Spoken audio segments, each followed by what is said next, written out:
안녕하세요. 자, 오늘 각종 가처분 부분을 볼 차례인데, 지난 시간에 제가 이제 OX 문제 설명할 때 약간 오해가 생길 수 있도록 설명한 부분이 있는 것 같아가지고, 간단히 말씀드리겠습니다. 유체동산 가압류 부분이 있죠. 거기에서 유체동산 가압류의 결정문이 채무자에게 송달되는 날로부터 14일 내에 유체동산 소재지 관할법원 집행관에게 가압류 집행 신청을 해야 한다. 이 신청 자체가 잘못된 게 아니고, 신청을 해가지고, 집행관이 가압류 표시의 부착까지, 14일 내에 이루어져야 된다는 의미에서 틀렸다는 얘기예요. 그죠? 그래서, 그거를 좀 정확히 이해를 하시고. 자, 각종 가처분과 집행 부분을 볼까요? 자, 처분금지 가처분부터 보겠습니다. 피보전 권리는 목적물에 대한 채무자의 소유권 이전, 저당권, 전세권, 임차권 설정, 그 밖에 일체의 처분 행위를 금지하고자 하는 가처분이에요. 그래서 금전채권은 처분금지 가처분의 피보전 권리가 될 수가 없죠. 그리고 가처분 목적물은 등기된 부동산에 한하여 허용이 됩니다. 그리고 신청과 심리는 한번 읽어보시고, 재판과 집행도 가처분을 등기부에 기재하는 거죠. 부동산이니까. 그리고 집행 효력 부분을 보면 등기와 관계, 처분금지 가처분은 그 집행인 등기로 가처분 채무자와 제3자에 대하여 그 내용에 따른 구속력을 갖게 됩니다. 따라서 가처분 명령이 발하여졌다 하더라도 아직 등기되기 전에 가처분 채무자가 가처분 내용에 위반하여 처분행위를 하고 그에 기하여 제3자 명의로 소유권 이전 등기를 마쳤다면 그 등기는 완전히 유효하고 단지 위 명령이 집행 불능이 되는 거죠. 옆에 OX 문제 보면 부동산 처분금지 가처분 결정이 있기 전에 부동산 제3채무자에게 먼저 양도되고 대금도 모두 지급하였으나 처분금지 가처분 등기가 먼저 이루어지고 양도에 따른 소유권 이전 등기가 나중에 이루어지면 가처분권자에게 양도가 우선함을 대항할 수 있다? 그럴 수는 없어요. 그 내용이 이제 뒤에가 나와요.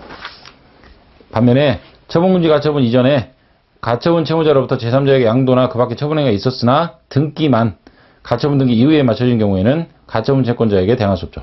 그러니까 소유권의 이전은 우리나라는 형식주의를 취하기 때문에 당사자 간의 소유권 이전 등기 합의만으로 안 되고 등기 이전까지 있어야만 소유권 이전되죠. 그러니까 그 등기 이전될 때가 언젠지를 기준으로 본다 이 얘기죠. 그리고 처분금지 가처분 등기 후의 처분행위 효력. 가처분 채권자가 가처분 위반 행위 효력을 부정할 수 있는 시기는 본안소송에서 승소 확정 판결을 받거나 동일시할 수 있는 사정이 발생할 때, 화해조정 청구 일락 이런 경우에 단순히 가처분 채권자의 지위만으로는 가처분 채무자로부터 목적 부동산의 소유권 이전 등기를 격려받은 제3자에 대하여 말소 등기 청구하는 등 위법한 처분 행위에 대한 효력을 부인할 수는 없습니다. 옆에 OX 문제도 가처분 채권자는 본안소송에서 승소 판결, 확정 판결을 받기 전이라도 가처분 목적물의 제3취득자에 대하여 그 부동산에 대한 소유권 이전 등기 말소를 청구할 수 있다? 아직 권리가 확정되지 않았잖아요. 가처분은 보존 절차라고 그랬어요. 그게 이제 확정되고 나서 이제, 승소 판결을 받으면 그때 이제, 등기 말소 청구를 해야 되겠죠. 그리고, 점유이전 금지 가처분. 부동산에 대한 인도 명도 청구권을 보존하기 위한 다툼 대상에 대한 가처분의 일종. 목적물의 주관적, 객관적 현상 변경을 금지하고자 하는 목적이죠. 그리고 가처분 집행 당시 목적물의 현상을 본집행까지 그대로 유지함을 목적으로 해요. 그래서 예를 들어서 갑이 에 대한 채권을 가지고 있어요. 이게 채권자. 그리고 채무자. 그런데 채무자가 X라는 부동산을 가지고 있는데 이거를 병에게 임대를 했어요. 그래서 이 사람이 임차인인 거예요. 임대인이고. 그러면 현실적으로 소유자는 을이지만 목적물을 점유하고 있는 자는 병이죠. 그죠? 그래서 건물 명도 소송을 제기를 하는 거예요. 좀 이렇게 하면 안 되겠네. 건물 명도 소송 제기하는 거니까. 자, 갑이 X라는 부동산의 소유자인데, 을이, 불법 점유를 하고 있어요. 임차인이에요, 임차인. 임대를 했어요, 임대. 그래서 임차인인데, 이 사람이 차임을 계속 안 내고 계속 점유만 하고 있단 말이에요. 그러면 임대인 입장에서는 빨리 다른 사람한테 이걸 다시 한번 다른 임대를 해가지고 차임도 받고 보증금도 받고 해야 되는데 보증금에서 차임을 다 까고도 지금 손해를 보고 있는 상황이란 얘기예요. 그러면 이제 명도소송이라는 걸 해야 되죠. 건물 명도소송. 그에 대해서 그 명도소송을 할 때 그 피고는 현재 거기를 점유하고 있는 자를 상대로 하는 거예요. 그러면 임차인이 예를 들어서 무단으로 양도를 하거나 전대를 했다고 해봐요. 현재는 병이다. 그러면 명도소송 할 때의 피고는 을로했는데 나중에 집행을 할 때는 병이 돼 있는 거예요. 그러면 병에 대해서는 이 명도소송에 대한 판결문으로 집행을 할 수가 없어요. 그죠? 이런 사태가 많이 벌어진단 말이에요. 악의적인 임차인의 경우에.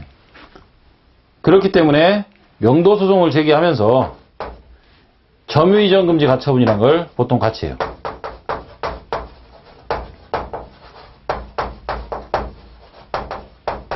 이 사람이 함부로 병에게 목적물을 점유를 이전해버리면 나중에 명도소송에 대한 판결을 받고도 집행을 못하기 때문에 이런 가처분을 통해서 처분금지의 효력이, 점유이전 금지의 효력이 발생하도록 해놓는 조치죠.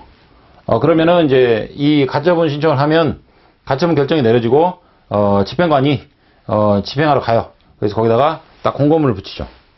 근데 그 공고문 고친 것 자체가 뭔 효력이 있는 게 아니고 이런 이제 경고를 하는 거예요. 그래서 그 이후에 만약에 처분을 한다. 그렇더라도 처분이 안 되도록 하고 그 현재 점유자에게 처분을 못 하도록 하는 이런 조치를 해놓는 겁니다.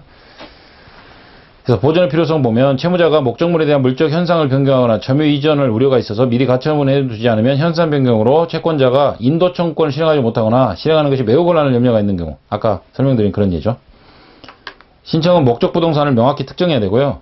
집행, 채권자가 가처분 재판 정보를 가지고 집행관에게 집행을 위임함으로써 집행해요. 그렇죠? 집행관이 이제 실행을 해야죠. 집행관은 채권자 채무자 그 대리인의 참여하에 목적물이 집행관의 보관하에 있음을 밝히는 공시를 목적물의 적당한 곳에 붙이고 채무자에게 가처분의 취지를 알림으로써 집행을 합니다.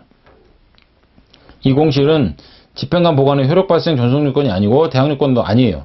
다만 제3자에게 경고하는 효과가 있는 거예요. 그러니까 이거를 무단으로 양도할 때 그 양수받는 사람이 그 건물에 와서 봤더니 가처분 결정에 대한 통지가 붙어있는 공고문이 그러면 나중에 내가 이거를 사용 수익 못할 수도 있겠구나 라고 생각해서 거래가 안 이루어지겠죠. 그런 걸 전제로 하는 거예요. 그 다음에 그 밖의 가처분 이런 거는 제가 이제 그 목차 위주로 써놨어요. 그 유체동산에 대한 가처분 볼까요? 점유이전 금지 가처분은 대상이 되는 동산을 반드시 특정해야 되고 현재 그 물건의 소재지를 명시해야 되죠.